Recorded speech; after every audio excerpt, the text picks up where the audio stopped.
Good morning po mga ka-AutoCAD. Welcome back po sa BD Pascual AutoCAD Tutorials. Topic number 7 po tayo ngayon. Ang ating topic ay dim style or tinatawag na dimension style. So kamukha po nung dati, may naka-ready na po tayong nagawa ko na po. Yung paggawa po ng dimension style, may tinatawag tayong dimension style manager kung saan pwede tayong mag-create or mag-modify kung nakagawa na po tayo ng dimension natin. Ang gamit po ng dim style is pwede natin ma-customize yung properties niya. So dito, gumawa ko ng sariling layer niya na dim yung pangalan, and then makikita nyo dito, pine-prepare ko siya at sineset ko sa by layer para ma-adapt niya lahat. Ultimo mga line weight, yung kapal ng linya. Sa dim style kasi kailangan sa standard na tinatawag na project standard, kung meron man doon pero sigurado meron po yun kasi common po yun sa mga pag gumagawa ka ng construction drawing. So dito pwede natin i-customize yung color niya, yung color ng text. May kung anong desired na font style, and then yung font height. Dito naman sa precision, ginawa ko lang siyang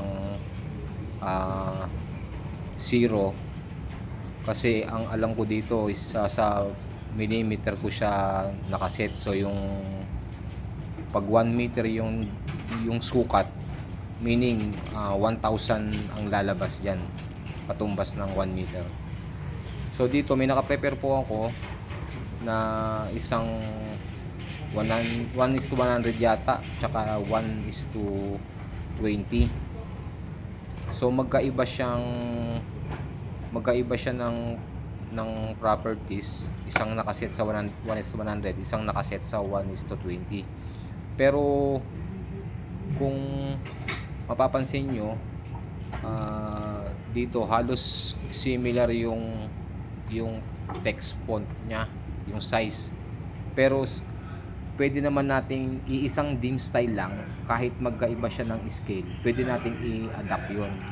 Yun po yung tinatawag na naka-annotative.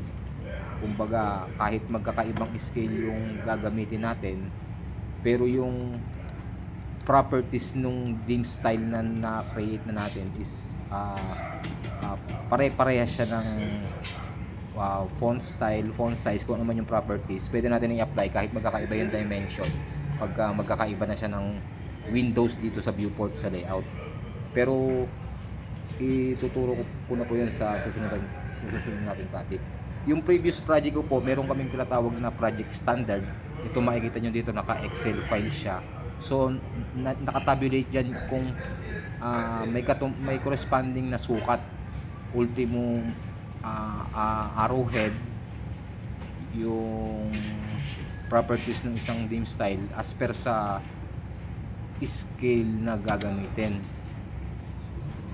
So dito nagset ako sa previous project ko po ito para maipakita ko lang sa inyo kung paano mag-create or mag-modify ng dimension style.